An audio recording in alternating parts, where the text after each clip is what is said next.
Ambedkar release అని చెప్పి సంబరాలు చేసుకున్న వాళ్ళ ఇంటి దగ్గర. దాని గురించి మీరు ఏం చెప్పాలనుకుంటున్నారు? అంటే భారతదేశానికి స్వతంత్రం వచ్చినప్పుడు ఆ స్వతంత్ర పోరాటంలో పోరాడినటువంటి కొంతమంది సంబరాలు చేసుకున్నట్టుగా ఉంది.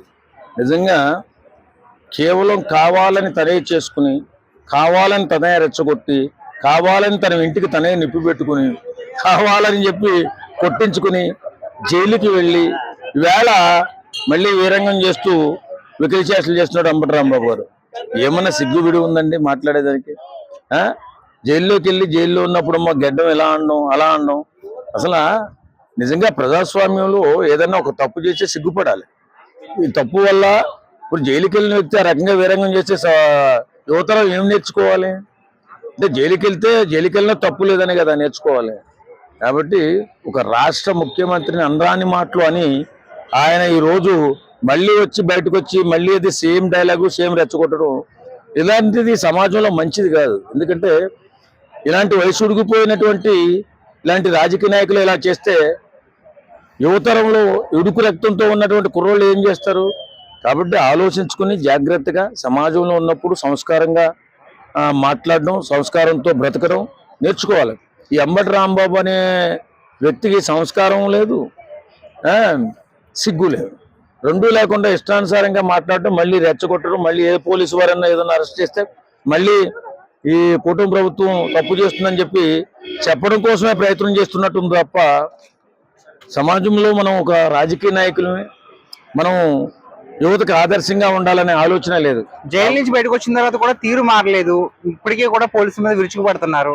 ఏమంటారు? అదే ఇలాంటి సంస్కారం మరి యువత నేర్చుకుంటే ఏంటి పరిస్థితి?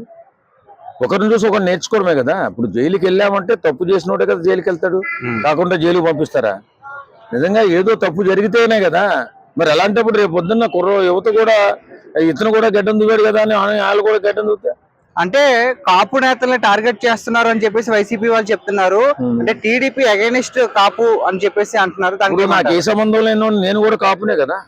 మరి అంబటి రాంబాబు నేను ఎందుకు అంటున్నా? నాకేం అవసరం? రాజకీయంగా ఏమైనా లబ్ధి పొందుతానా, లేకపోతే వాళ్ళ ద్వారా ఏమైనా అవుతుందా? సమాజం పట్ల బాధ్యతగా ఉన్నటువంటి వ్యక్తులుగా మాట్లాడుతున్నాం మేము. సమాజంలో సెలబ్రిటీ అనేవాడు అలాగే రాజకీయ నాయకుడు ఎలా ఉండాలి, ఎలా మాట్లాడాలి, ఎలా ప్రవర్తన చేయాలి, మాట్లాడేటప్పుడు మన యువతను దృష్టిలో పెట్టుకుని మాట్లాడాలి. ఎందుకంటే యువత అనుసరిస్తూ ఉంటది, అనుకరిస్తూ ఉంటది. ఇదంతా దేని నుంచి డైవర్ట్ చేయడానికి చేస్తున్నారంటారు? అంటే కావాలని నెయ్యి గురించే. ఇది నెయ్యే కానప్పుడు వాళ్ళు కల్తీ జరగలేదు, ఏదో వచ్చింది సిట్ రిపోర్ట్ ఇచ్చింది సుప్రీంకోర్టుకి అని చెప్పి మాట్లాడుతున్నారు వీళ్ళు. నెయ్యే కానప్పుడు అది కల్తీ అయితే ఏంటి, కాకపోతే ఏంటి? నెయ్యి కాకుండా ప్రజల ఆరోగ్యంతో ఆడుకునేటటువంటి ఒక ద్రవ పదార్థం. కాబట్టి దీన్ని ఎలాగోలాగా పక్కకు నెట్టాలా? కూటమి ప్రభుత్వం అరాచకం చేస్తుంది, అన్యాయం చేస్తుంది, రెడ్ బుక్ పరిపాలన చేస్తుందని చెప్పడం కోసం వీళ్ళు చేస్తున్నటువంటి డ్రామా.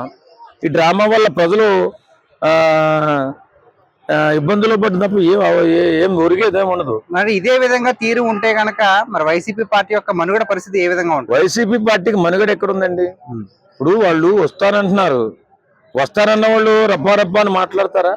వస్తానన్నవాడు చంపుతాను కొడుతూ మేము వస్తే ఎలా ఉంటుందో 3 అంతలు చూపిస్తాం, 4 అంతలు చూపిస్తాం. ఏం చూపిస్తావు? ఇదేనా ఊరు అనుకుంటున్నావా, అడవి అనుకుంటున్నావా? తొక్కుతారు. ఎవడైనా అధికారంలోకి వచ్చి ఏదో ఇష్టాచారంగా నాటకం చేస్తే వెంటనే పడగొట్టి కింద పడదోస్తారు. అహంకారంతో ఉన్నప్పుడే కదా, అహంకారంగా ఉన్నారు కాబట్టి వీళ్ళు 11 సీట్లు పడిపోయారు. ఇప్పటికైనా బుద్ధి తెచ్చుకోవాలి. బుద్ధి తెచ్చుకోకుండా ఇష్టానుసారంగా రోడ్లు బ్లాక్ చేస్తాం, ఇబ్బందులు కలిగిస్తామంటే అది కరెక్ట్ కాదు. అంబటి రాంబాబు గారికి మీరు డైరెక్ట్ గా ఏం చెప్పాలనుకుంటారు? రాంబాబు గారు ఇప్పటికైనా బుద్ధి తెచ్చుకుని మీరు సమాజం పట్ల గౌరవంతో సంస్కారంతో మాట్లాడాలని చెప్పి మేము కోరుకుంటున్నాం.